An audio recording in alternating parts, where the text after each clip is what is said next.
নমস্কার বন্ধুগণ, আমি আজকের আবার চলে এলাম আমার গল্পের ঝুলি নিয়ে। হ্যাঁ বন্ধুগণ, এসে গেছে ফাল্গুন মাস, এসে গেছে শিবরাত্রি।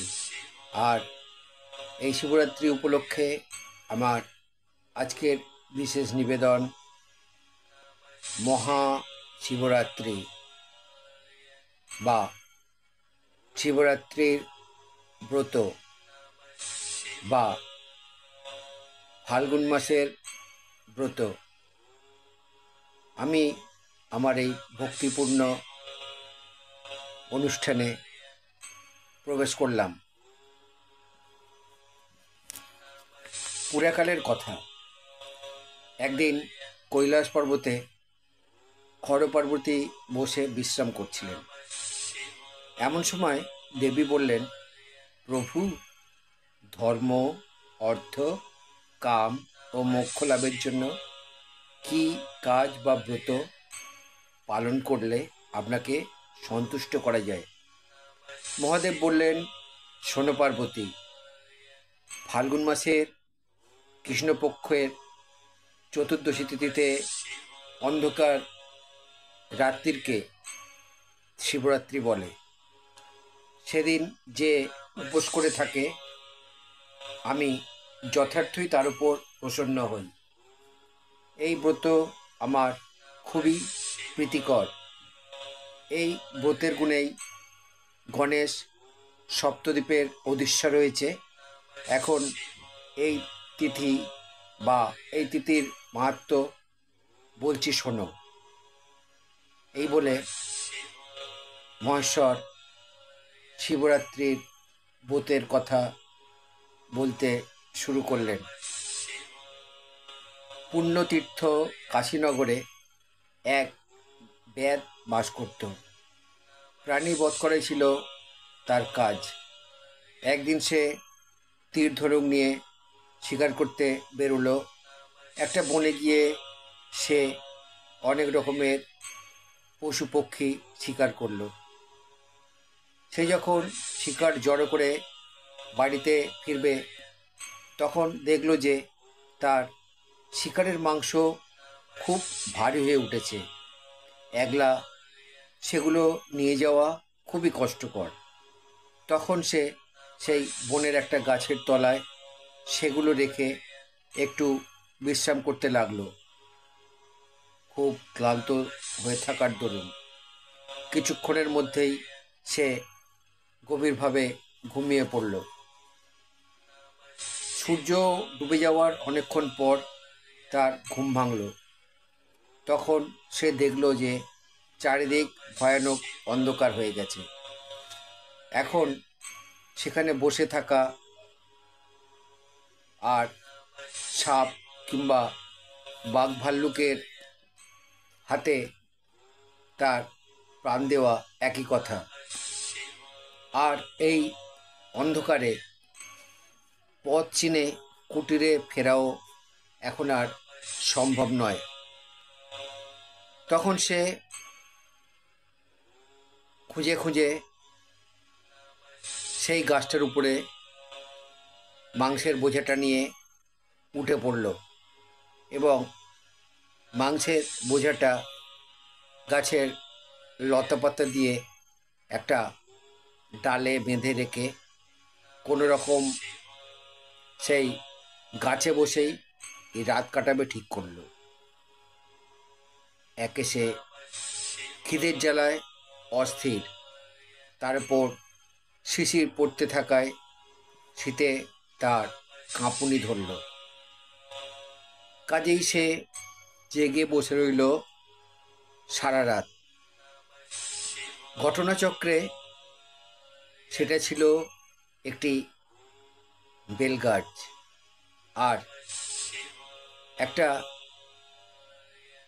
শিবলিঙ্গ বা শিবমূর্তিও ছিল সেই গাছের তলায়।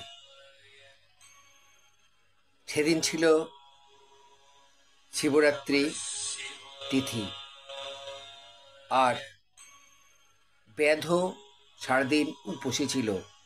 তার নড়াচড়াতে গাছের কয়েকটা পাতা শিশিরে ভিজে তার গা বেয়ে এসে পড়ল সেই শিবলিঙ্গের মাথায়। যদিও শিবরাত্রি ব্রতের নিয়ম পালন করার জন্য তার পক্ষে স্নান করা আর পুজো নৈবেদ্য দেওয়া মোটেই সম্ভব ছিল না, কিন্তু আমি পেলুম কেবল বেলপাতা। তবুও তিথি মাহাত্ম্যের গুণে সে পেল মহাফল, অথচ এ ব্যাপারের সে কিছুই জানল না। সকাল হতেই সে ফিরে গেল তার কুটিরে। তারপর বেশ কিছুকাল পরে তার মৃত্যু হলো। তখন যমদূত আর শিবের দূত অর্থাৎ আমার দূত তার কাছে গিয়ে হাজির হলো। তাকে আমার কাছে আনা হবে না, বেঁধে যমরাজের কাছে নিয়ে যাওয়া হবে। এই নিয়ে যমদূতের সঙ্গে আমার দূতের খুব ঝগড়া বাঁধল। শেষে শিবদূতেরা যমদূতদের পরাস্ত করে ব্যাধকে আমার কাছে নিয়ে এলো। যম এই ব্যাপার সব জানতে পেরে আমার কাছে আসছিল। পথে নন্দীকে দেখে ব্যাধের সারা জীবন ধরে কুকর্মের কথা বলল। নন্দীও যমকে ব্যাধের শিবরাত্রির ঘটনার কথা সমস্ত বলে। আরও বলল যে সে শুধু কুকর্মই করেছিল, তাতে কোনো সন্দেহ নেই, সে মহা পাপীও ছিল, কিন্তু শিবরাত্রির ব্রতের ফলে সে শিবলোক লাভ করেছে। যম সব কথা শুনে সন্তুষ্ট হয়ে নিজের পুরীতে ফিরে গেলেন। এই বলে শিব বা মহাদেব পার্বতীকে বললেন, দেখলে এই ব্রতের শক্তি কতখানি? সেই থেকে এই পৃথিবীতে এই ব্রতের মাহাত্ম্য চারিদিকে ছড়িয়ে পড়ল এবং শিবরাত্রির ব্রত পালন করতে শুরু করল ধরণীর মানুষজন। প্রচার হলো শিবরাত্রির ব্রত, মহাশিবরাত্রির কথা। আর এই তিথিটি ছিল ফাল্গুন মাসের কৃষ্ণপক্ষের চতুর্দশী তিথি। তাই এই পূজাকে ফাল্গুন মাসের পূজা বা ফাল্গুন মাসের ব্রত বলেও অভিহিত করা যায়। এই কথা বলার পর দেবাদিদেব বললেন, তাহলে পার্বতী, তুমি শুনে নিলে বা বুঝে নিলে, শিবরাত্রির ব্রত পালন করলে মানবগণ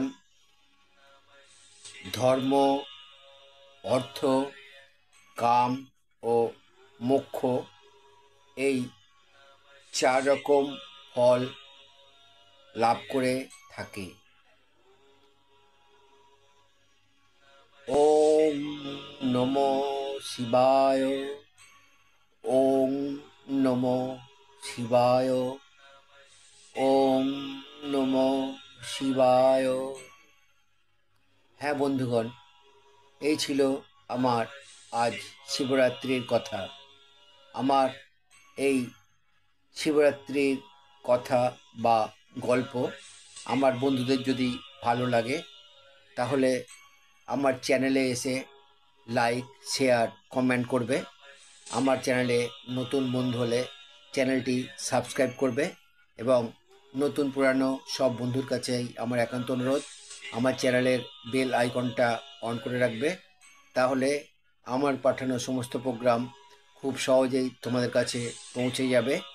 আবার নতুন কোনো ভিডিও নিয়ে, নতুন কোনো প্রোগ্রাম নিয়ে আমি তোমাদের কাছে ফিরে আসব। বিদায় বন্ধু।